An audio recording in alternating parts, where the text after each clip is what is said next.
Hey everyone, it's me, Arthur Kade. I've got Travis Van Winkle beatboxing for me. I love it right now. He's beatboxing because his hit show, The Last Ship, is on TNT right now. Awesome season 2. Check it out. And also charity's working with Build on great stuff.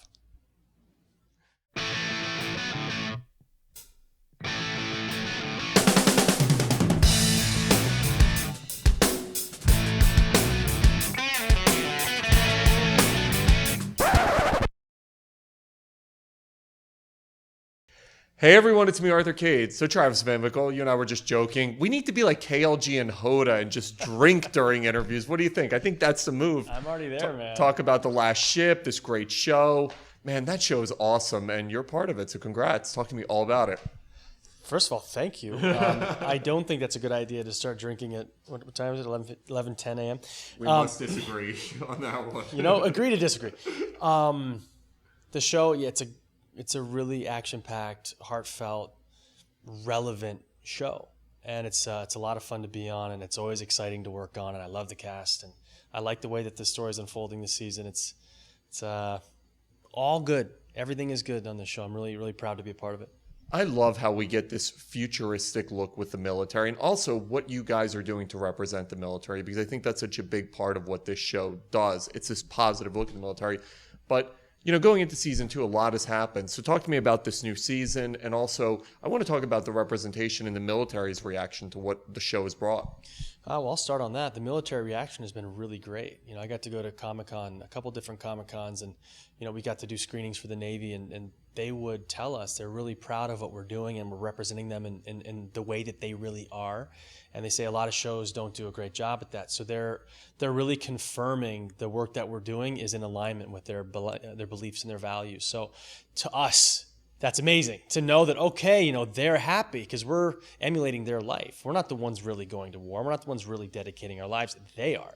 So for them to be happy, that makes us go, okay, we're doing something right here. And we have Navy personnel on set with us every day. We have Navy SEALs on set. We've got Navy advisors, and they're there. They're helping us guide this story. They're helping us authenticate things. So it's been a really great ride getting to know the Navy on such a deeper level, to getting to know a lot of Navy men and Navy women on a deeper level, and to really get into the fabric of what the Navy is has been a lot of fun. And your other question was season 2.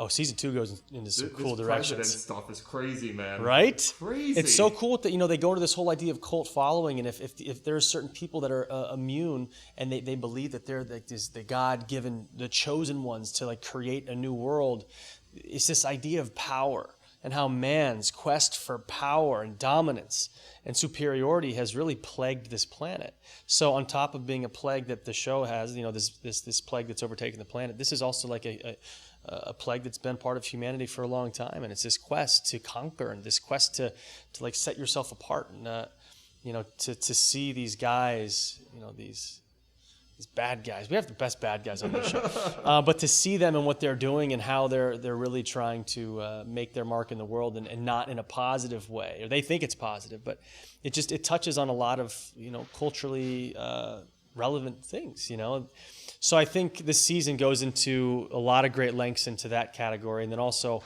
if we have this cure now, how do we save the world with it? How do we distribute it? How do we find, are our families still alive? How do we restart? How do we build back up this broken world? There's a lot. And I hope we go into a season 3 with these questions of, what the hell do we do now? Hope you guys are clocking in at 5 million viewers. TNT has to renew you. Well, waiting on that announcement. TNT renew time. But yeah, the season goes into a lot of cool areas, a lot of story, a lot of character development, and it's a fun ride. There's still 5 more episodes left, and it just gets better. So. Dude, it does look like fun. The thing, it blows my mind. You touched on the realism and obviously how the military acknowledges the realism. I look at this stuff, and it does look so authentic to me. All of you guys are jacked. Everybody's in great shape. The stunts are out of control. Talk to me about that realism, because it feels like you guys go above and beyond to authenticate what's happening. Well, the stunts, our stunt team, our stunt advisors, and our stunt guys are top-notch. We have the best guys there that are helping us. And luckily I always want to do all my own stunts. And I got to do some cool ones. There's a really cool one coming up, I think in 3 episodes that I got to do. And the stunt coordinator, Keith, called me and he's like, hey, just so you know, like, we can have a guy come in and do this for you, but I know that you like to do your stunts. Do you want to do this one? And I'm like, fuck yeah. That's awesome. It's like, of course I want to do this. But so the stunts are always great, and they're really thoughtful, and we rehearse them, and they're well planned and well executed because the planning is there. So for me, it's been a lot of fun doing, I'm not a Navy SEAL in real life, but to get to play one and to go through some of the stuff that they actually live, pretty cool. It's a ride. Yeah, Pretty it's cool. so cool. And always, I'm very humbled to know that I am nowhere near capable of what they really are capable of, but I get to at least try to be. And it's always fun to fall short of what they really stand for. But I feel so honored to be a part of this show and to get to know such like crazy, amazing people. I saw your thing in men's fitness, man, and obviously being in shape is a huge part of this. Talk to me about the physical demands of the role. Season 1 was rough because we wore these full suits and we had these 50-pound tanks on our back and 14, 15-hour days. That was rough. Season 2, you wear gear.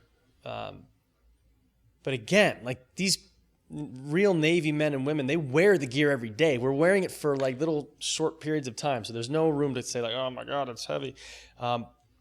But yeah, it's pretty freaking heavy. I mean, there's a lot of stuff that we wear, but it's so cool because you got all this tactical stuff and you're wearing all authentic gear. And all of our guys that give us our GAC, they call it.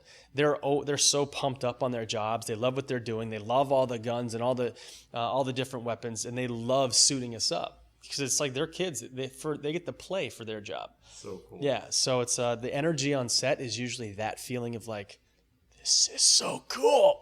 Like that's palpable on set. Speaking of so cool, you have this charity you're doing, build on awesome stuff in Africa. Talk to me about it because I love hearing this type of stuff.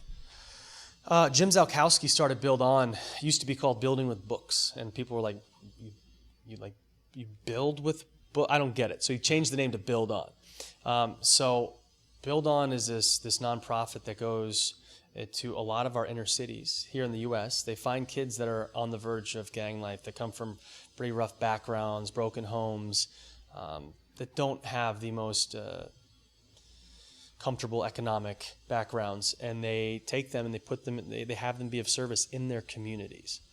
So they teach these kids service learning and how to fix up their communities that they're living in. And these kids start to gain a real confidence in the power and the impact that they can have. And then once they gain a certain amount of community service hours, they take these kids to the redeveloping world to team them up with a beautiful community of men and women and kids and grandparents that don't have running water, electricity. They live a very primitive lifestyle, and they throw these kids that come from these rough backgrounds, and they send them across the world to these rough environments, and they realize, wow, if these people can live in this way and they're so happy, they're all about community, they're all about working together, they're all about celebrating life, even though they're living in these circumstances that to us, to our world, the quality of life is much lower. They don't have the same luxuries that we have. So to have our kids here from the U.S. get to venture and to breathe in and to live this lifestyle is eye-opening for them. And then add in the fact that they're all building a school together to change the lives of not only the kids in this village, but their kids and then their kids. It's a generational impact. And with Build On, the beautiful thing is when you build a school in a certain community, within usually 3 years, they build another one. Within another 3 years, they build another one. They usually, by 20 years, they'll have an entire school block. And that will be a hub of transformation for so many surrounding communities. So the impact that Build On has, it's local, it's global. Service, you don't have an age limit for service. Anyone can be of service. Service is the great equalizer. And education is really the answer to a lot of humanity's problems. And the best thing about Build On is the schools they build, they have an adult literacy program. So the adults, the moms and dads, get a chance to learn to read and write that never got a chance to. And we just I'm filming a documentary right now called Groundwork. That's basically highlighting Build On and my travels with some kids from Detroit, as well as my friends from Hollywood, to go build 3 schools. So we're highlighting the work that Build On is doing and how impactful it is. And I just got to interview a lot of adults in the adult literacy program in this village called Kauta. in Malawi. And a lot of these adults, they were telling me, they were saying that now that they know basic reading and writing skills, they can go to the market and not get, basically people would con them out of their money because they didn't know how to count. So people would rip them off. Simple things that you don't even think about. They can now read labels on medicine that they can give their children. They can help their kids with their homework. They can read street signs. One woman said she doesn't have to walk around like a goat anymore. So these schools are not only impacting the children's lives that are going to be going to the schools and their children, but it's impacting the adults that are currently living and being the parents to these amazing kids. So everyone's gaining an education, and the people that go, the kids in the U.S. and volunteers like myself, we're gaining an education. We're gaining such an education on how, first of all, how simple life can be, and it's almost like we check out of this crazy world to check in to a deeper way of being. And I just recently came back, and I had a moment of, I was standing in this busy shopping center and I'm watching people like basically sprint by me, going into this shop and this shop on their phone, looking, texting, talking on their phone.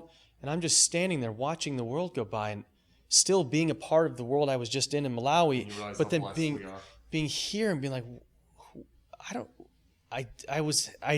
almost like reintegration is such a hard part about going on these trips because you gain such a different perspective on life. And anyways, the work with Build On is profound, and the documentary will come out in 2016. It's called Groundwork. It's going to be a beautiful story. Good for you, man. Congratulations on everything, and I love your passion around Build On. That's so exciting to me. I love seeing people doing good in the world, and it sounds like an incredible organization. Congrats. Thank you.